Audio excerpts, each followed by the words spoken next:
When the dawn still hesitates, hiding beneath the weight of a new day not yet fully aglow. Pope Leo XIV paused before the ranks of the Swiss Guard. But when his gaze rested upon us, I saw something no camera lens could ever capture. A man bending under the weight of 2 millennia of history. Seek strength from those who will now be your shield. The entire room suddenly fell silent, as if holding its breath at the act of breaking all rituals in the very first hours of the new pope. Thinking back to that moment now, I still get goosebumps all over. Just 3 hours ago, the whole world saw him on the balcony of St. Peter's Basilica. While the streets of Rome still echoed with cheers, inside the Vatican. We are living in a moment that no lens can fully capture. The messenger came running, gasping for breath as if about to collapse. The Holy Father wishes to meet the entire guard team immediately, even though this goes against standard protocol. He stressed that this must be done immediately. We exchanged glances, our hearts filled with confusion. Throughout 17 years of guarding these sacred walls, I've never seen anything like this. When elected as the new pope, the newly chosen pontiff usually takes time to rest, pray, and prepare for the busy days of work ahead. Reassure we dawn. Before today ends, I must meet with all of them. The messenger replied. Suddenly, I shuddered. A chilling sensation ran down my spine. Something significant was about to happen, I was sure of it. The Clementina room glowed in the golden radiance of Rome's sunset. Sunlight streamed through the tall windows, illuminating the ancient murals that had witnessed centuries of history. The scent of freshly lit wax mingles with the lingering aroma of incense from the morning ceremony. We quietly lined up. Ahead of us were the war veterans, bearing the solemn dignity characteristic of those who had spent years serving the nation. Today marks the first day of protecting the new pope. I could feel the tense atmosphere hanging in the air, not just because of the solemnity of that moment, but also due to an indescribable unease. What message does the pope want to convey to us that is so urgent? My mind suddenly recalled the moment of power transition when Pope Francis humbly ascended to the throne, surprising the entire world. But this time was different. This was an American, who had once been a missionary in Latin America, and just this morning, he was still Cardinal Prevost. Now, he bears the name Leo XIV, a name steeped in history. The door swung open with a solemn sound, and he stepped inside. The first thing that surprised me was his solitude. He entered in silence, without any entourage or grand ceremony accompanying him. The man in the white shirt walked slowly, weighed down by exhaustion. His face bore the marks of hardship, clearly revealing his weariness and emotions he could scarcely conceal. This man seems to have not slept, and likely hasn't had time to eat anything either. His entire world has been turned upside down in just a matter of hours. However, instead of resting, he sought us out. I noticed his breath was slightly hurried, his eyes flickering with a hint of worry. And his hands gently tightened around the papal ring, a piece of jewelry he had yet to truly grow accustomed to. Those small details revealed his true self beneath the sacred weight of responsibility. My beloved children. His voice was warm and sincere, like a gentle father speaking to his beloved family. I want to meet you all before today ends, for I need to look into the eyes of those who, from this moment onward, will walk with me in fulfilling the mission entrusted by God. He paused for a moment. I noticed him take a deep breath, as if trying to draw in more air, then laboriously swallow. This is not a polished speech, but a sincere outpouring of the heart, rising from the fragile tremors of the very beginning. By this morning, he was still going on, his voice trembling slightly when mentioning that name. You have protected Lord Vang Siko, the saintly one who taught us the true meaning of humility and devotion. Now, by the will of heaven which I still cannot fully comprehend, it is you who shall protect me. And then, the unexpected came to pass. The Pope took 2 steps forward, left the ceremonial area, and walked straight toward us. I could clearly see his eyes, weary yet holding a quiet determination. I am not here to speak to you as a head of state or as a supreme pontiff. He spoke, and the distance suddenly felt strangely close. Today, when choosing the title Lion, I suddenly remembered something that cannot be taken lightly. His gaze swept lightly over the line of guards. The young soldiers, who usually maintained an air of composure, could not help but betray their astonishment at his unexpectedly familiar presence. Cleo XIII, from whom I have partly borrowed the name, had a vision that led them to write this prayer, recited at the end of every Mass for decades to protect the Church during its darkest times. He fell silent, his gaze fixed intently upon us, as if willing us to grasp the profound meaning behind the words he was about to speak. Today, in this historic moment, as faith faces unprecedented and fierce attacks, a prayer. It feels like we need to mend things together. The room is so quiet that the silence is almost tangible, something you could reach out and touch. No one dared to move, even the seasoned guards, who were all too familiar with the presence of the harmonious sages, seemed shaken by that fleeting, vulnerable moment laid bare. Just 2 hours ago, the Pope was still speaking, but I noticed his breathing was uneven, his chest rising and falling rapidly. Stepping onto the balcony of St. Peter's Basilica, I felt as if the weight of 1,000 years of history rested upon my shoulders. I see thousands of faces yearning for a word of hope. He paused, raised his hand to wipe his forehead, as if vividly recreating that moment before our eyes. I have told them this, and now I wish to say it again to you. Do not hesitate to share the good news. I repeat this once more because this is the message the world needs now more than anything else. The timid gaze swept across the room, then suddenly a surprisingly strong voice rang out. Do you know why we feel afraid? To proclaim the gospel today is to dare to go against the tide of life, to resolutely defend the truth when deceit hides under the guise of tolerance. It's a story of sacrifice in a world that only seeks comfort. I feel my hands grow heavy, trembling before, now clenched into fists pressing against my chest. We are afraid because being Catholic today means being ready to carry the cross. Facing ridicule at university, being seen as outdated in the workplace. Pushed to the fringes of society, judged by those who've never even read a single page of the gospel. Those words were like a stone cast into a calm lake, etched with the clear wind-worn lines on the faces of the young guards. As Jesus taught in the Gospel according to St. John, chapter 15, verse 20. To follow Christ is to walk the path he has traveled. The path leads through Calvary before reaching the glory of resurrection. I will share something with you, my children, the Pope said. Lower your voice as if whispering a secret. His gaze suddenly turned icy sharp, and I noticed a faint vein quivering on his high forehead. While inside the Sistine Chapel, at the most tense moment of the papal conclave, I was terrified. Those words left me stunned.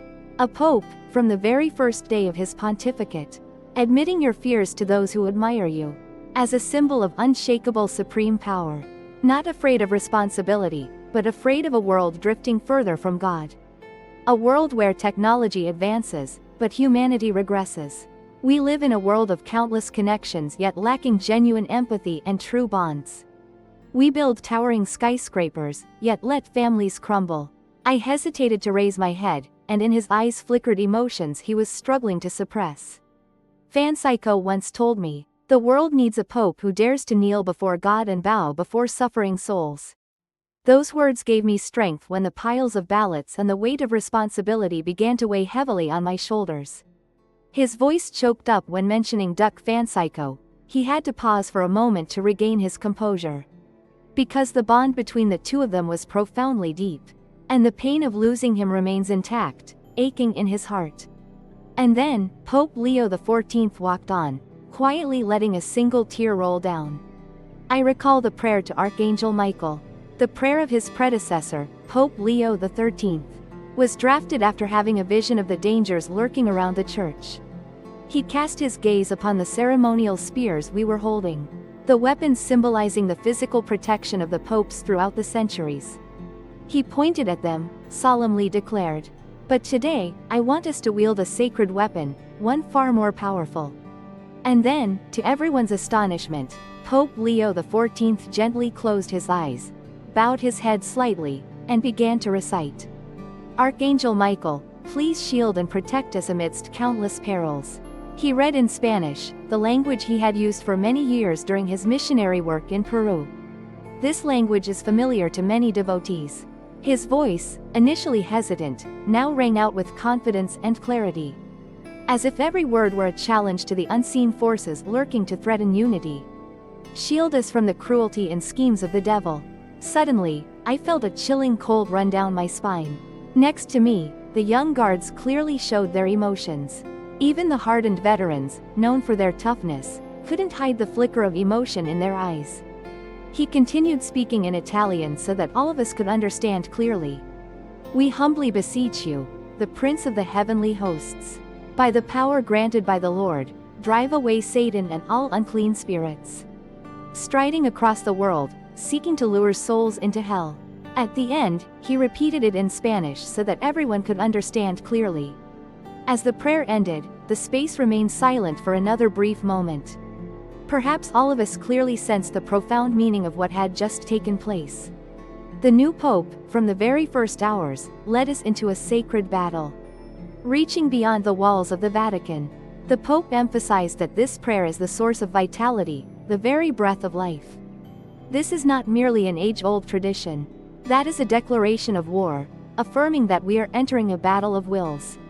A battle for hearts and minds. His eyes suddenly blazed with a new fire, starkly contrasting his exhausted, weary appearance. Today, we must face enemies that even Lord Louis XIII could never have imagined. A world where human life is disregarded, from the womb to old age. Where truth is labeled as rigid, while lies are draped in the cloak of freedom. Behind the invisible walls that divide, people grow increasingly lonely. The moral walls that once shielded them have now crumbled. Today's youth are facing an epidemic of loneliness and despair, trapped between screens that promise human connection, yet ultimately leave only emptiness. Our family fell apart under the pressure of harsh cultural values. Cherish the fleeting and forsake the eternal. I saw the young guards nod slightly, as if those who grew up in the digital age, deeply understand what you shared. And we, the Catholics, would often tremble with emotion at that moment, yet remain silent. We fear being marginalized, held back, or labeled. We often hesitate to stand up for what we know is right. When speaking of Pope Francis, his face softened, his eyes glistening as if holding back tears.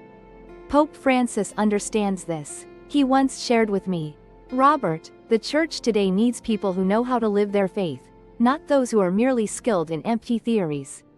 He took a deep breath, as if trying to suppress his emotions while thinking of the late Pope, who had passed away not long ago.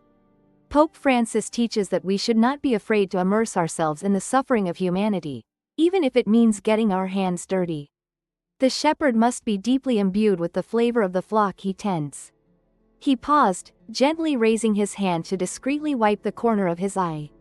The last time we spoke, just a few days before his passing, he was still like that. And I saw his throat move slightly as he swallowed hard.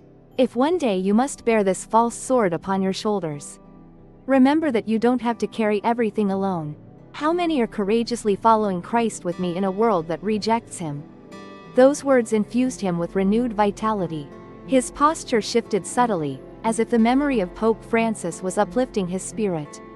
Today, before stepping out to my desk, I paused and repeated that action twice. Don't hesitate to share good news. That is the legacy we wish to preserve and promote. That Church does not evade, nor does it need to apologize for its religious beliefs. A Church that knows how to love unconditionally yet is unafraid to speak the truth. The Pope straightened up, instantly regaining the solemn dignity befitting a representative of Christ. From this day forth, let us join together to protect the Church through this prayer. Make it a daily habit for your children, as important as the duty of guarding the ancestral shrine. Our commander stepped forward with his characteristic solemnity, as befitting every gesture of a Swiss guard.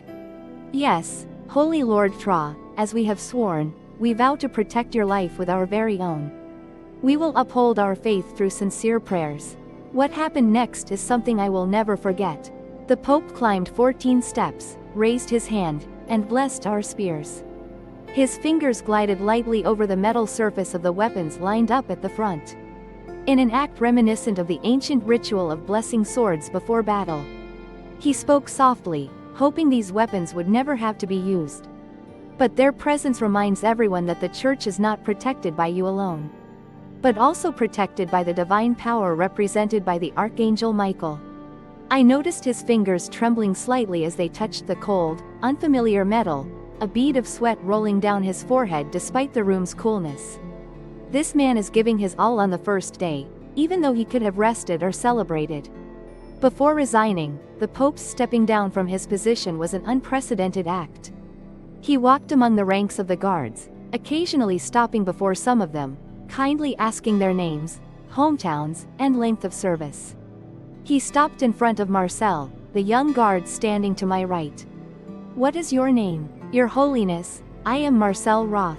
"Where are you from, Marcel?" "Your Holiness, I am Lucerne." "May I ask when I can join the guard?" "Your Holiness, it's only been 2 months." Shoulder. The unexpected gesture made Marcel. "Then you and I shall embark on this journey together. You will be the guard, and my child shall become the Pope." Both are learning and serving, but he is nearer. Though he was speaking to Marcel, his voice was loud enough for everyone around to hear clearly. And both must face a world that does not always understand why we act the way we do. Perhaps your friends won't understand why you gave up everything to come and serve here. Truly understand all the burdens we. Are we afraid? Of course not. Marcel's eyes glistened with tears. This moment will surely be etched deep in your heart, never to fade. When the Pope stepped toward me, he looked at me with a gaze of profound depth. I noticed the faint crow's feet around his eyes, the marks of a lifetime of devoted service and heartfelt prayers. "My child, Your Holiness, it has been 17 years. I've seen so many things with my own eyes. You once defended 2 popes in my presence. Your Holiness, on your first day in office, what advice would you like to hear from me?" Your question startled me. I could feel everyone's eyes turning toward me. I never thought a pope would ask for my opinion. After a moment of hesitation, I answered myself honestly. "Most Holy Father, first and foremost, please place your complete trust in God." Then, he called us, those of us present here, to serve him. Pope Leo XIV smiled and gently placed his hand on my shoulder. I felt his hand tremble slightly, a sign that he was exhausted. Today, I really needed to hear this advice. "Thank you, my child." After finishing the round among the people, the Pope returned to the center of the room. His face at this moment exuded an extraordinary serenity. It seems that meeting had infused him with a renewed vitality. "Tomorrow, my papal reign shall officially commence. All the ceremonies, the audiences, the responsibilities, the entire weight of the Church will bear down on these still imperfect shoulders. Yet since being here with you, my heart feels less hollow in this foreign land." He scanned the room with his eyes, from the seasoned veterans to the youngest guards. "I hope you will pray for me, just as I always pray for you. Every day, let us fervently pray together for Archangel Michael to shield and protect the Church. For the world and for ourselves." His hands, which I had seen trembling before, now moved decisively as he made the sign of the cross. "Today, from this very balcony, I have sent a message to the entire world. Do not hesitate to spread the good news. Do not hesitate to uphold enduring values in an ever-changing era. Don't be afraid to love wholeheartedly, but always remember to be honest." He took a deep breath, his voice rising with unshakable conviction, making the entire room seem to tremble in response. World requires the courage to embrace misunderstandings, rejection, and even suffering for the sake of one. Preserving life in a culture that worships death.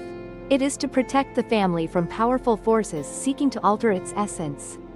The passage discusses sin and salvation in a world that demands comfort but shirks all responsibility.